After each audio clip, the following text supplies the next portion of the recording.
So I've got this old piece of wood right here, and what I'm planning on doing is I'm planning on cutting it up into a few slices, and I'm gonna see if I could build some sort of rustic wall hanging art piece. Now, the fun thing about cutting up an old piece of wood like this for me is that I never really know what's gonna be inside till I actually start cutting. Sometimes there's some really interesting designs and characteristics in an old piece of wood like this.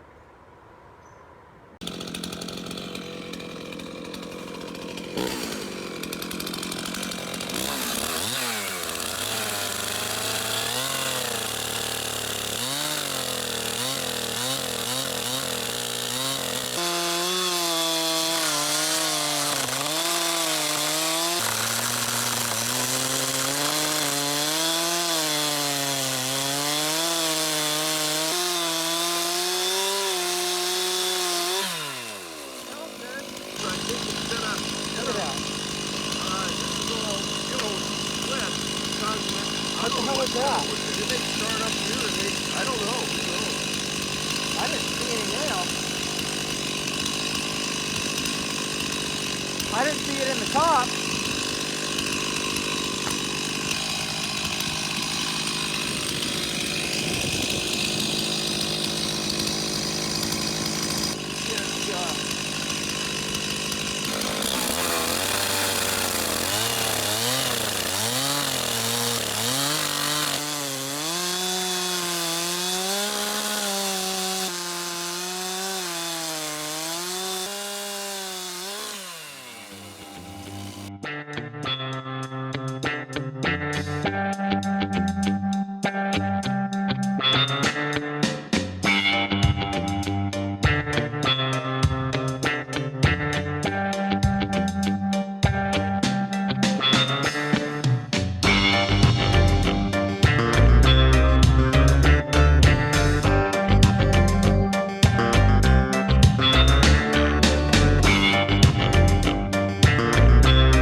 So I finally got the piece of wood cut into a few slices.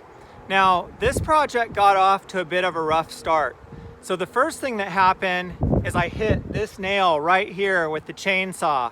And of course, it destroyed the chain. So I usually make a habit of looking over wood really good before I start cutting it up with the chainsaw. And in this case, I definitely didn't see the nail. So I'm thinking maybe the head was broken off and that's why I didn't see it, or maybe the nail was driven into the tree many years ago and then the tree sort of grew around it. But regardless of that, I finally got as many slices as I could out of this chunk of wood. And I've got some really nice pieces here. So what I'm gonna do is I'm gonna take these slices over to my table and lay them out and see if I can design some sort of rustic wall hanging art piece.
So I didn't actually see one piece that I wanted to use as the centerpiece.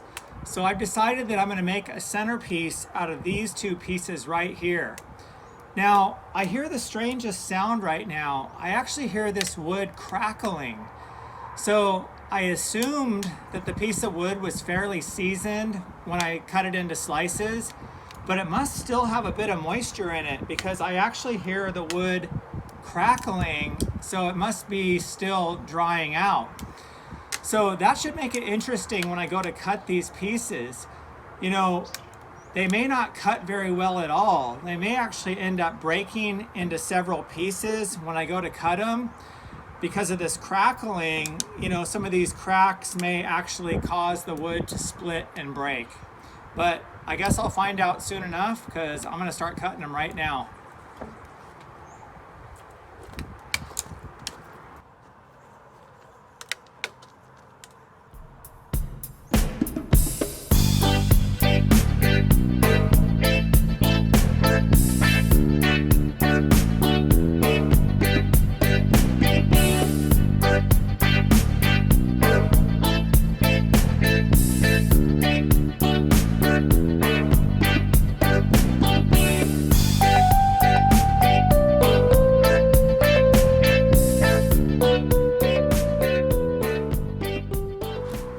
Okay, so this cut didn't exactly work the way that I wanted it to. It actually ended up breaking along one of the natural splits. So I couldn't really get the exact cut that I wanted. So what's gonna happen with this now is that I'm just gonna have to kind of just go with the flow. And you know, I may want a certain cut, but I just may not get it.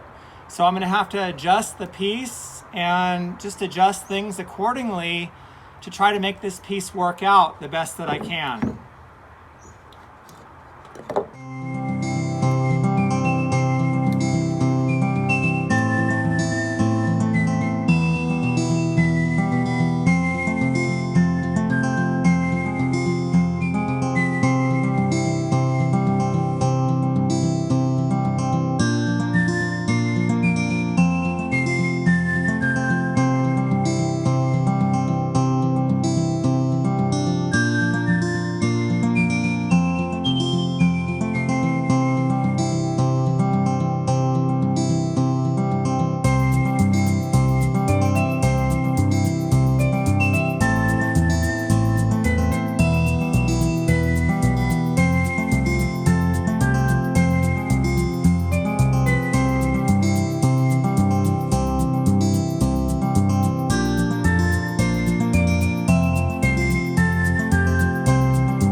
So normally I would wait till all the pieces are cut before I add a backer board.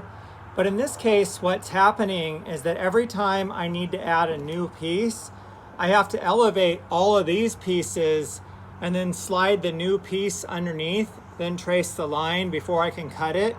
So to make this easier, what I'm gonna do is I'm gonna mount all these pieces to a 1/4 inch backer board.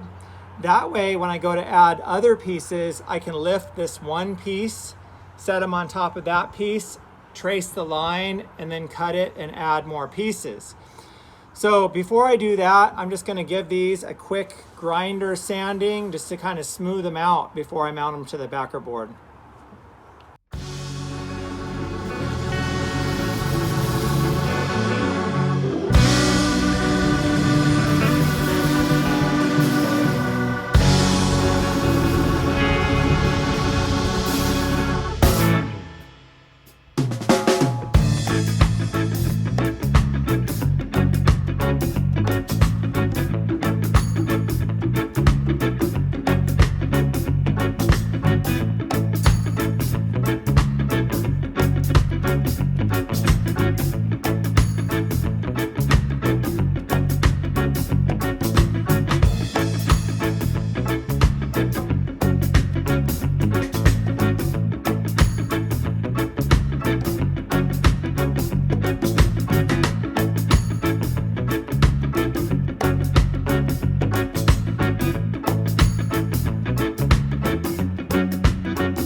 Okay, so I've got the backer board attached.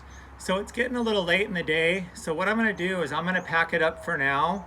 But tomorrow when I come out here, what I plan on doing is adding more pieces to this project.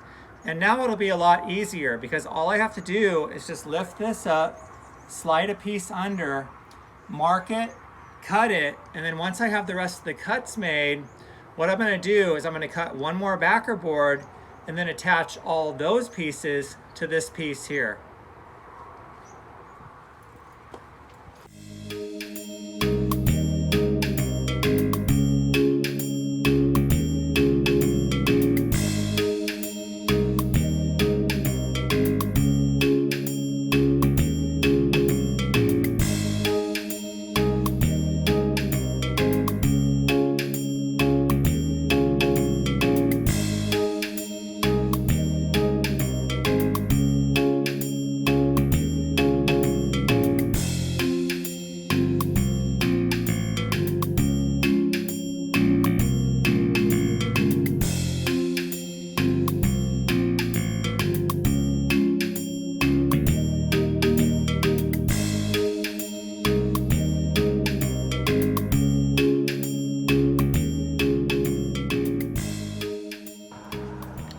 Okay, so the last three pieces have been cut.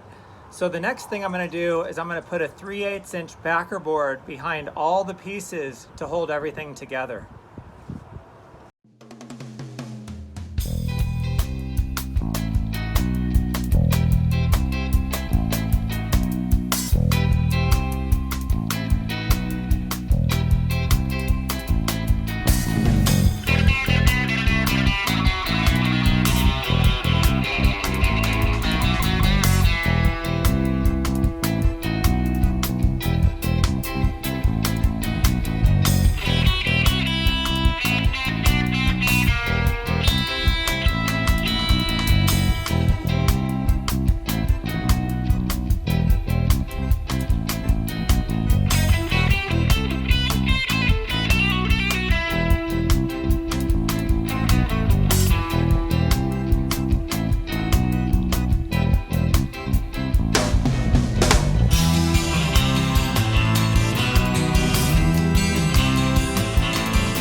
So one of the things that I really enjoy about doing a piece of art like this is going into it and having no idea what the end result's gonna look like.